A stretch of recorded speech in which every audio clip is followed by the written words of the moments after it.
आपदा के ऊपर में तंज कसा और ये कहा है कि आपदा इसलिए आई है क्योंकि वहां पर मजहब का सम्मान नहीं होता। उत्तराखंड हिमाचल में जिस तरीके से आसमानी आफत इस वक्त बरस रही है उस पर वो कह रहे हैं कि वहां मजहब का सम्मान नहीं हो रहा, इसलिए ऐसी आपदा आ रही। क्योंकि मुस्लिमों के जो जगहें थी उसके ऊपर मस्जिदों पर बुलडोजर एक्शन लिया गया, इसलिए आफत आई है। एसटी हासन का ये कहना है। आपको डिटेल रिपोर्ट में दिखाते हैं।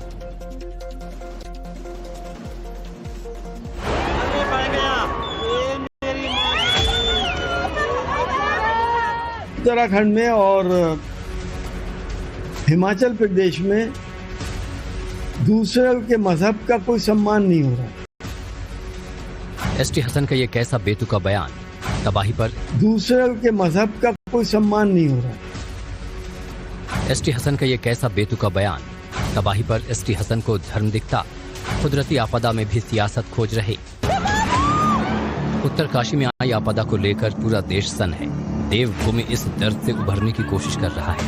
राहत और बचाव कार्य जारी है। विपदा की इस घड़ी में मरहम लगाने की जगह समाजवादी पार्टी के पूर्व सांसद एसटी हसन ने एक बहुत ही बेतुका बयान दिया है। हसन साहब के मुताबिक उत्तराखंड और हिमाचल में लगातार आ रही तबाही के पीछे दूसरे धर्म को सम्मान नहीं देना है।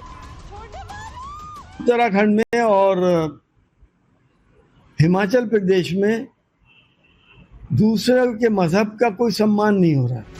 एसटी हसन यही नहीं रुके, उन्होंने कहा कि धार्मिक स्थलों पर बुलडोजर नहीं चलना चाहिए, चाहे वो किसी भी धर्म का हो। उत्तराखंड में और हिमाचल प्रदेश में दूसरे के मजहब का कोई सम्मान नहीं हो रहा।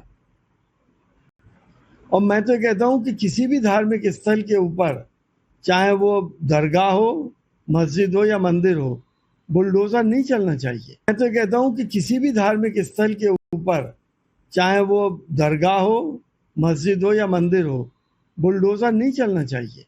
भले से आप खाली करा लें। इस दुनिया को चलाने वाला कोई और है, और जब उसका इंसाफ होता है तो फिर वो आदमी कहीं से भी अपने को नहीं बचा पाता। अब सपा नेता के इस बयान ने एक बार फिर यूपी की सियासत को गरमा दिया है। बीजेपी और समाजवादी एक बार फिर आमने सामने आ गई है। अब देखना है कि विवादित टिप्पणी के बाद उपजा ये विवाद कितना लंबा चलता है। दिल्ली एनसीआर में झमाझम बारिश हो रही है और आप देखेंगे कि इस वक्त बादल छाए हुए हैं और ये तेज वाली बारिश है। साक्षी, बिल्कुल श्रुतिका, और ये नोएडा की तस्वीरें आप देख रहे हैं हमारे ऑफिस के ठीक बाहर कि कैसे लगातार बारिश हो रही है। बारिश अभी आपदा के ऊपर में तंज कसा और ये कहा है कि आपदा इसलिए आई है क्योंकि वहां पर मजहब का सम्मान नहीं होता। उत्तराखंड हिमाचल में जिस तरीके से आसमानी आफत इस वक्त बरस रही है उस पर वो कह रहे हैं कि वहां मजहब का सम्मान नहीं हो रहा, इसलिए ऐसी आपदा आ रही।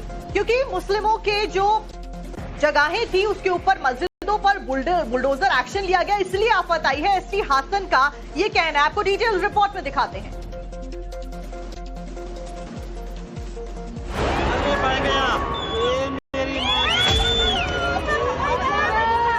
उत्तराखंड में और हिमाचल प्रदेश में दूसरे के मजहब का कोई सम्मान नहीं हो रहा।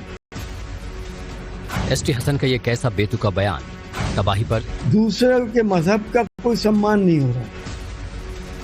एसटी हसन का ये कैसा बेतुका बयान तबाही पर। एसटी हसन को धर्म दिखता, कुदरती आपदा में भी सियासत खोज रहे। उत्तरकाशी में आई आपदा को लेकर पूरा देश सन्न है। देवभूमि इस दर्द से उभरने की कोशिश कर रहा है। राहत और बचाव कार्य जारी है।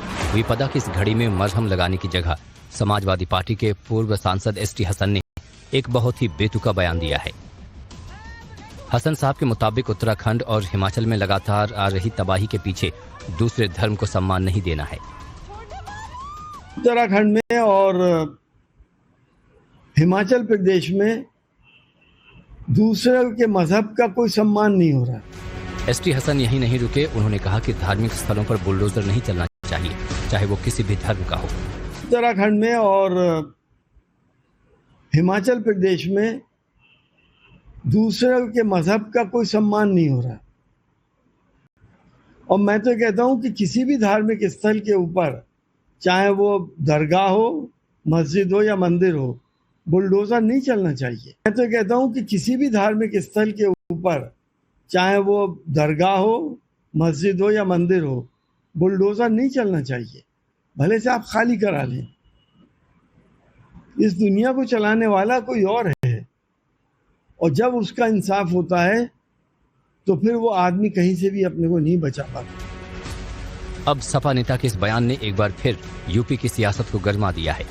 बीजेपी और समाजवादी एक बार फिर आमने सामने आ गई है।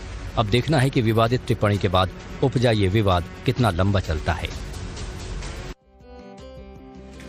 दिल्ली एनसीआर में झमाझम बारिश हो रही है और आप देखेंगे कि इस वक्त बादल छाए हुए हैं और ये तेज वाली बारिश है। साक्षी, बिल्कुल श्रुतिका, और ये नोएडा की तस्वीरें आप देख रहे हैं हमारे ऑफिस के ठीक बाहर कि कैसे लगातार बारिश हो रही है। बारिश अभी